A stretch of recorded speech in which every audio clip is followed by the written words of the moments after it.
Зима. Пора, когда все только и мечтают оказаться в теплом автомобиле или сделать так, чтобы автомобиль был уже теплым и в салоне было комфортно. Такое, конечно, возможно и уже давно, благодаря функциям охранных комплексов или просто сигнализаций с автозапуском. Но сегодня мы поговорим не только о функциях таких сигналок, но и о том, что новенького появилось на рынке сигнализаций с автозапуском.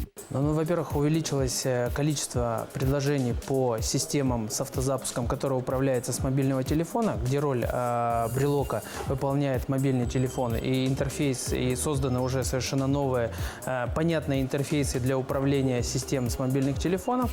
И, во-вторых, появились новые сигнализации с автозапуском, которые имеют самый тонкий брелок, плюс с цветным дисплеем, обладает полным набором всех совершенных функций, такие как диалоговый код, который защищает от системы от сканирования и от несанкционированного управления вашим автомобилем.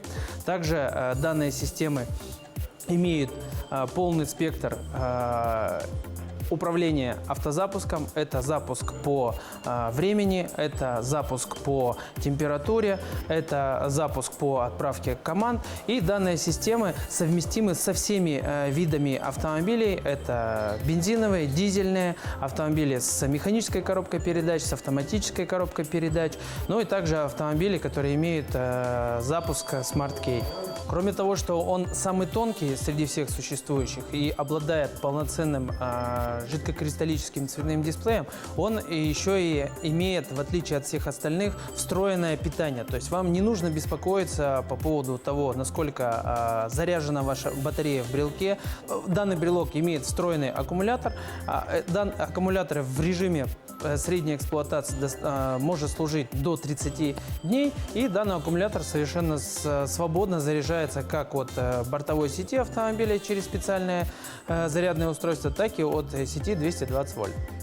Подобные новинки постоянно появляются у нас в руках, и мы в очередной раз обязуемся постоянно о таких интересных вещах вам рассказывать. Добавим лишь, что какую бы сигнализацию вы ни выбрали, главное, чтобы она работала исправно и была полезной.